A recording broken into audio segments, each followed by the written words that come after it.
আমার বিরুদ্ধে মিথ্যা অপবাদ ছড়াচ্ছে সারা বিশ্বব্যাপী। আমি নাকি 1400 মানুষ হত্যা করে ফেলেছি। আমি তো চ্যালেঞ্জ দিচ্ছি, আমি কোনো মানুষকে হত্যা করি নাই বা হত্যা করার হুকুমও দেইনি। বরং হত্যা করেছে তো ইউনূস।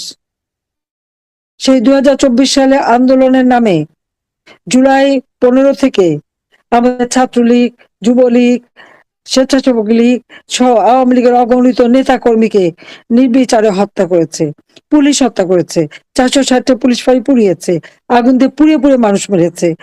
লাশের পর লাশ নদীতে ভেসে যায়, কেউ জানে না। 32 নম্বর জাতির পিতার স্মৃতি জাদুঘর আগুন দিয়ে পুড়িয়ে দিয়েছে, সেখানেও 3টি লাশ রাস্তায় পড়েছিল।